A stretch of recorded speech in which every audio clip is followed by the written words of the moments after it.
Hello and welcome to Storking Sleep Stories. My name is Lovely, and tonight I will be your guide as we fall asleep to the sun-kissed tale of a couple falling in love over a blissful summer weekend. But before we begin, let us take a moment to relax and find comfort in the space that we are in.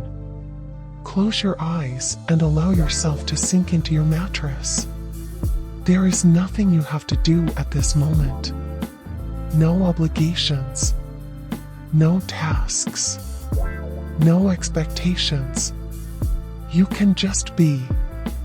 For a moment, picture yourself on a beach. Is it a tropical beach with turquoise waters that stretch to the horizon? Are there palm trees swaying above you in the gentle ocean breeze? Or perhaps you're on a beach nestled in a rocky cove in New England. Can you hear the lighthouse beacon spinning in the distance? Can you hear the sound of the waves lapping against the shore as the water floats in, then drifts back, floats in, then drifts back, floats in, then drifts back? You are the one crafting your beach, so it can be whatever you desire. You can have a cool drink in hand. You can be curled up, soaking in the sun on a warm, fluffy blanket. You can have your toes in the sand as the ocean rises to meet you. You can be moments away from sleep, with the sound of seagulls and crashing waves bringing you total peace. As you grow closer to sleep, turn your attention to your breath. When you inhale, imagine an ocean wave coming in, brushing against the shore and the bottom of your feet. As you hold your breath, feel the wave splash across you. And as you exhale, picture that wave going back out to sea, only to return to you a few moments later. Breathe in for 1, 2, 3, 4, 5. Hold for 1, 2, 3, 4, 5, 6, 7. And exhale for 1, 2, 3, 4, 5, 6, 7, 8. Notice the wave floating towards you. Feel the wave over your feet, watching the foam and bubbles, and picture that waves floating back to sea, glistening in the sun as it recedes. Continue to breathe comfortably like this until you fall asleep. Know that at any time, you can return to your beach and find comfort in the waves of your imagination. Now that we have taken the time to relax and find comfort in the space that we are in, let us begin. Summer seemed to wash over the Isle of Hope slowly at first, and then abruptly each year. In spring, the flowers and the earth would shrug off the last bit of winter, and Wisteria slipped on a pair of sandals before she headed out the front door. She walked down the hill, growing nearer to the man's home. She hovered by his garden gate for a moment, her fingers gently placed on the iron latch with uncertainty. Up close, he was even more handsome. He turned his gaze to her, his eyes widening the slightest bit, something she could see him try to suppress for a moment. "You're the writer," the man breathed. Wisteria canted her head, trying to connect lines between the dots that weren't quite there. "I am." "But how do you know that?" she asked. The man smiled at her a bit sheepishly. He set his paintbrush down with great care. "I hope it doesn't make you uncomfortable, but I happened to notice you sitting in your window last night up on the hill. It seemed like you were the only one still awake." Indeed, he had seen her last night. As he set up the last bit of furniture in his new home, he glanced up the hill to find that her lights were the only other lights on in the town. She sat in the window, silhouetted by a soft warm glow. And, in place of a pen and paper or a laptop, she typed on a typewriter. She was utterly transfixed as the page filled with more and more ink, as the words flowed out of her and into the world. The man watched her for a few minutes. He watched as she scrunched up her nose trying to find the right words. He watched as she rested her hand under her chin, eyes slightly narrowed as she tried to find the most beautiful way to weave the story she needed to tell. It was an intimate moment, seeing her here, yet so far away, in the world that she was creating. For a second in time, he thought about painting her, about drawing the contours of her face, the introspective gleam in her eye, the way her hand rested softly on her cheek, and at times, the way she ran it up over her face and through her hair when an idea wasn't flowing as much as she would like it to.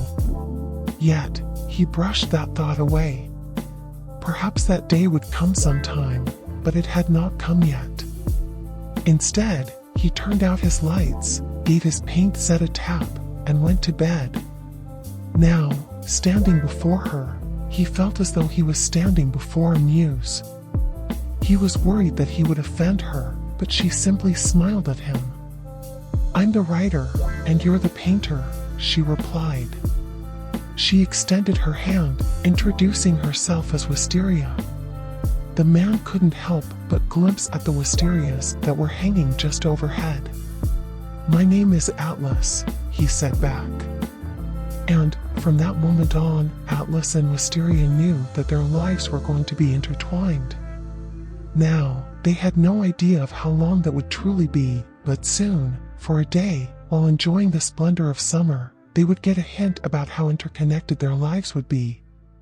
They sat in the garden for quite some time just getting to know one another. Atlas was a painter that had lived in the city. He longed to move to a quiet place and focus on his work, and that's what brought him to this small town. He was taken by Wisteria's beauty and her unique approach to writing. Wisteria was immediately drawn to Atlas's talent, and the two bonded over their mutual love for art. The serene wave of the tires washed over Atlas as they started to glide faster and faster down the hill. He heard the click-click, click-click, click-click of the wheels rolling over the cobblestones and the whoosh of the air washing over his body and hair. As they glided down the hill, he found himself giggling. The adorable island passed them in a colorful blur. Small details popped out that made him feel more and more connected to his new home. Children were playing in a yard, splashing through sprinklers and giggling. An old couple was sitting in rocking chairs, licking chocolate ice cream cones with warm smiles on their faces. There was the florist, whose store was flourishing so much that flowers seemed to be spilling out of the building, a spread of every summer flower you could imagine, including sunflowers, daisies, and lilacs that poured onto the streets in a stunning display of color. People were walking down the sidewalks, beach balls, umbrellas, and towels in hand, with straw hats flopping over their faces, and sunscreen glistening on their noses and the rosy cheeks of the children. As they passed by on the bike, every person they rode by waved in delight. Atlas waved back, careful to quickly plop his hand back on the handlebars after he said his polite and enthusiastic hello. The street they were riding on was narrow, and as there were no cars, they were free to swerve and glide wherever they wanted. On every turn, Wisteria would gently tap his shoulder, urging him to lean with her toward the turn, a rhythm they found with each other, something that brought them a sense of teamwork at the very beginning of their journey. At one point, Atlas closed his eyes, feeling utterly weightless and charmed by the surreal experience he found himself having. When he opened his eyes again, he was surprised to find that they were flying toward a low-hanging flowering tree. He closed his eyes again, bracing for the leaves to hit his face. The flowers collided with his skin and scattered into the air like fireworks. Wisteria began to laugh so hard that the bike swayed left and right with her laughter. Atlas began to laugh alongside her, grabbing the handlebars to keep himself in place. Finally, they reached the bottom of the street, right alongside the ocean. Atlas hopped off the bike, then helped Wisteria off. Her cheeks were tinged pink from the happiness of the bike ride, from the feeling of the wind rushing over her skin, from the laughter they had shared. She asked Atlas if he had had breakfast yet, and he told her he had not. Once more, she took him by the hand and led him into a cozy little cafe that overlooked the ocean, a hole-in-the-wall place, peppered with tiny intricately molded iron tables and walls that were lined with paperback books. It smelled of freshly baked bread and French pressed coffee, but also something surprising: fresh strawberries. Wisteria spoke with the owner as if they were old friends. The owner introduced himself to Atlas and welcomed him. Wisteria took Atlas' hand and led him away from the beach that was dotted with happy people enjoying their day in the sun. Instead, she led him along a rocky stretch of coastline. Rocks crunched beneath their feet with every step that they took. He was unsure why they were going in such a strange direction, that is until they crested over the rocks and he saw the private, sandy cove below. There wasn't a single soul on it. The beach was perfectly tucked between two towering rocky peaks, hiding it from view and turning it into a serene hidden gem. They walked along the untouched sand, relishing the feeling of the sun on their skin. Wisteria dipped her toes in the waves and cast Atlas a smile that made his heart melt. They seemed to be lost in their world. They walked and talked for what seemed like hours as the sun shone down on them and the seagulls called overhead. On more than one occasion, Wisteria bent down to show him a tidal pool full of fascinating ocean creatures. Starfish that clung to the rocks, crabs that scuttled in between the rocks, or tucked themselves away behind slivers of seaweed. By the time they were done on the beach, Atlas was surprised by how drowsy he was. Once again, Wisteria convinced him to hop on the bike.